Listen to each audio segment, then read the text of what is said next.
Hello दोस्तों, मैं शत्रुघ्न यादव आपको फिर से स्वागत करता हूं इस वीडियो में। दोस्तों, यह किसी भी कम्पिटेटिव परीक्षा के लिए भी वेरी इंपॉर्टेंट है। क्यों?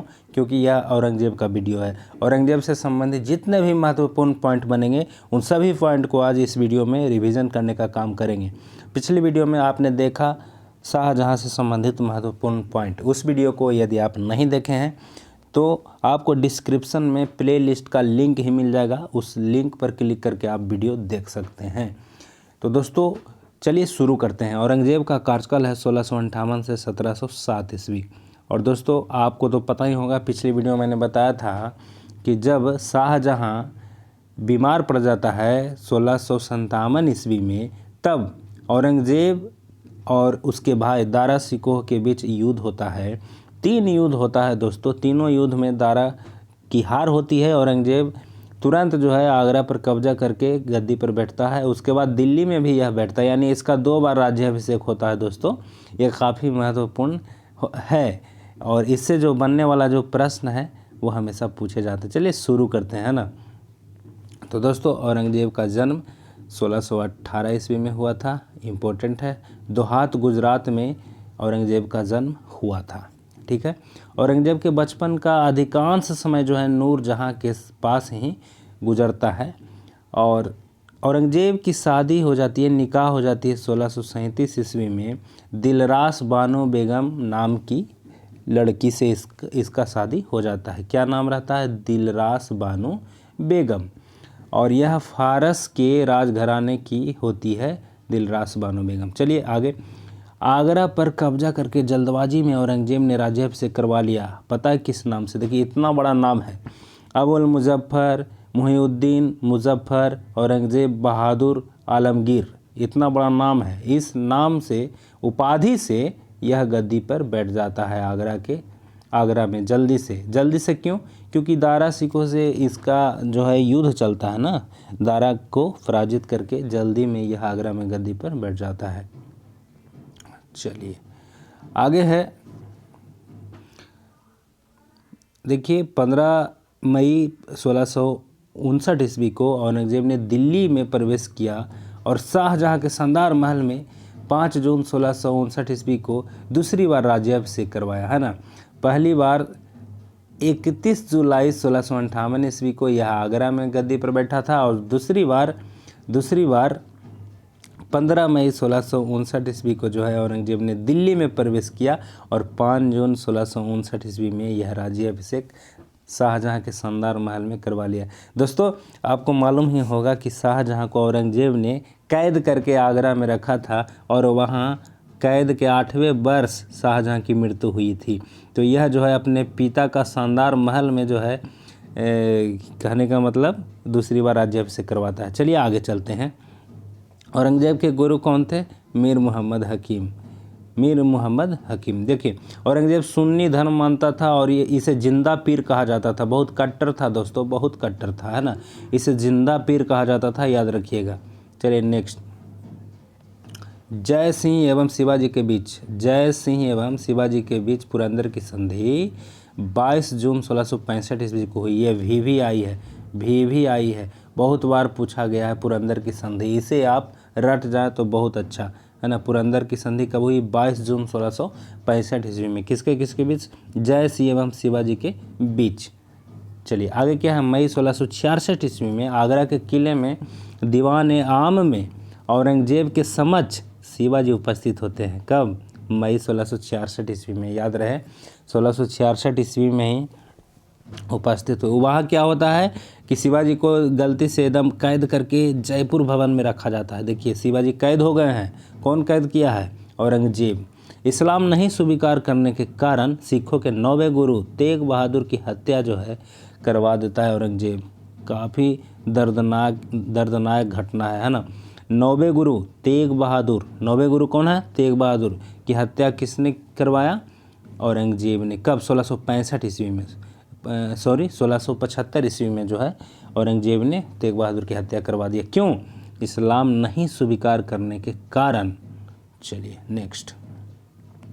नेक्स्ट जो है औरंगजेब ने 1679 ईस्वी में जजिया कर को पुनः लागू किया। जजिया कर तो समाप्त हो गया था, लेकिन इसे पुनः लागू कर दिया कौन? औरंगजेब ने। कब? 1679 ईस्वी में। औरंगजेब ने बीबी का मकबरा का निर्माण करवाया था औरंगाबाद महाराष्ट्र में। कब? 1679 ईस्वी में। 1679 ईस्वी में। ये दोस्तों बहुत ही इंपॉर्टेंट है, वेरी वेरी इंपॉर्टेंट। बीबी का मकबरा किसने बनवाया है? औरंगजेब ने। 1679 ईस्वी में महाराष्ट्र में, औरंगाबाद में। चलिए आगे है 1685 ईस्वी में बीजापुर एवं 1687 ईस्वी में गोलकुंडा को औरंगजेब ने मुगल साम्राज्य में मिला लिया। ये काफ़ी महत्वपूर्ण है ना। दक्षिण भारत के 2 राज्यों को इसने मुगल साम्राज्य में मिला लिया, बीजापुर और गोलकुंडा दोनों को। चलिए आगे है मदन्ना एवं अकन्ना नामक ब्राह्मण। मदन्ना एवं अकन्ना नामक ब्राह्मण का संबंध गोलकुंडा के शासक अबुल हसन से है। अबुल हसन के राज दरबार में मदन्ना एवं अकन्ना नामक 2 ब्राह्मण रहते थे। चलिए नेक्स्ट काफ़ी महत्वपूर्ण दोस्तों, देखिए औरंगजेब के समय में ही जाट विद्रोह हुआ था। जाट विद्रोह हुआ था किसके नेतृत्व में?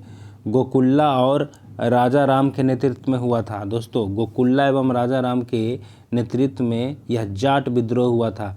इसका बहुत भयानक परिणाम निकला था। क्या भाई?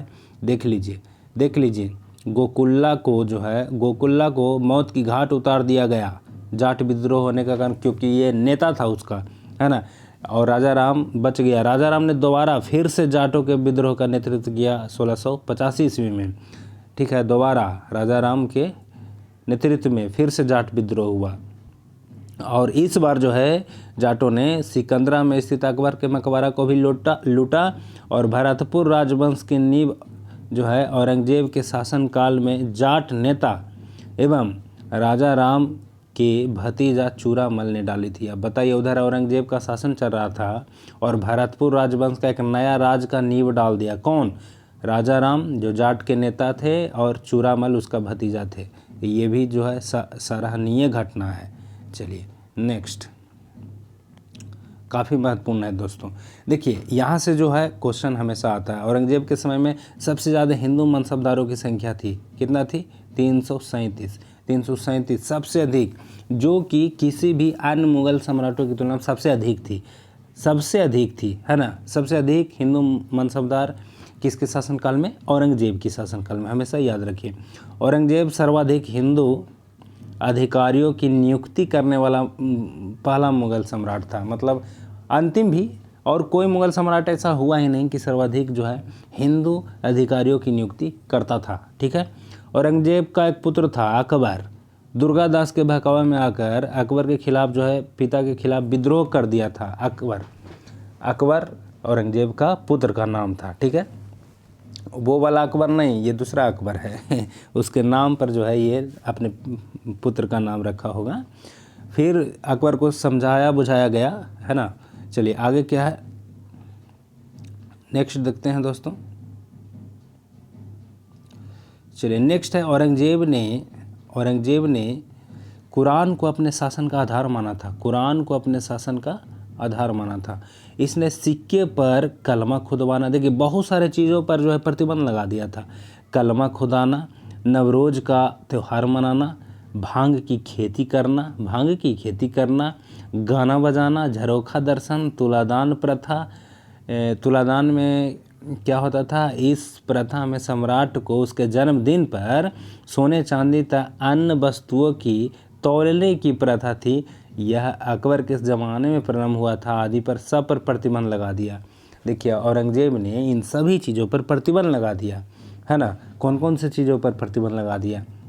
देखिए, सिक्के पर कलमा खुदवाना, नवरोज उत्सव मनाना, भांग की खेती करवाना, गाना बजाना, झरोखा दर्शन, तुलादान भी बंद करवा दिया। तुलादान क्या था? हाँ, तुलादान में क्या होता था कि किसी भी सम्राट के जन्मदिन पर सोने चांदी और अन्य वस्तुओं से उसको तौला जाता था। यह अकबर के ज़माने में स्टार्ट हुआ था। इसे भी बंद कर दिया, है ना, बंद करवा दिया औरंगजेब संगीत पर पाबंदी लगा दिया। औरंगजेब संगीत पर पाबंदी लगा दिया। सभी संगीतज्ञों को अवकाश दे दिया, सबको कर दिया। अवकाश क्या होता है? अवकाश, छुट्टी दे दिया, है ना। चलिए आगे क्या है, भारतीय शास्त्रीय संगीत पर फारसी में सबसे अधिक पुस्तकें औरंगजेब के ही शासनकाल में लिखी गई थी। ये भी इम्पोर्टेंट है। खुद बीना बजाने में दक्ष था, औरंगजेब खुद बीना बजाता था। औरंगजेब ने 1665 ईस्वी में हिंदू मंदिरों को तोड़ने का आदेश दे दिया था। ये भी जो है एकदम कट्टरवादी का उदाहरण है। हिंदू के पक्ष में बिल्कुल नहीं देखता था ये, है ना। हिंदू के पक्ष में बिल्कुल नहीं देखता था। ये जो है मंदिर को तोड़ने का आदेश दे दिया 1665 ईस्वी में। और इसके शासनकाल में तोड़े गए कुछ मंदिरों का उदाहरण है सोमनाथ मंदिर, बनारस का विश्वनाथ मंदिर, है ना। हाँ, वीर सिंह देव का मंदिर, वीर सिंह देव द्वारा एक मंदिर बनवाया गया था मथुरा में, केशव राय मंदिर उसका नाम था। केशव राय मंदिर का निर्माण किसने किया था? वीर सिंह देव। उसको भी जो है तोड़ा गया। चलिए दोस्तों, आगे क्या है, मोस्ट इम्पोर्टेंट है, देखिएगा। नेक्स्ट है, औरंगजेब की मृत्यु 20 फरवरी 1707 ईस्वी को हो गई। चलो, कम से कम मृत्यु हो गया, है ना। इसे खुलदाबाद जो अब रोजा कहलाता है, अब क्या कहलाता है? रोजा कहलाता है, में दफनाया गया। औरंगजेब के समय में सुबह की संख्या 20 थी। इंपॉर्टेंट है, औरंगजेब के समय में सुबह की संख्या कितनी थी? 20 थी। चलिए, मृत्यु कितना में हुआ? 1707 ईस्वी में। कहाँ दफनाया गया? खुलदाबाद में, जो अब क्या कहलाता है? रोजा कहलाता है ना। औरंगजेब दारुल हर्ब को दारुल हर्ब जो काफिरों का देश कहा जाता था, उसे इस्लामिक देश में बदलना ही अपना लक्ष्य मानता था। उसका लक्ष्य था कि जो काफिरों का देश है उसे इस्लाम का देश बनाना है, ये लक्ष्य था। औरंगजेब के शासनकाल में मुगल सेना में सर्वाधिक हिंदू सेनापति था, ये भी रिकॉर्ड है, सर्वाधिक हिंदू सेनापति था।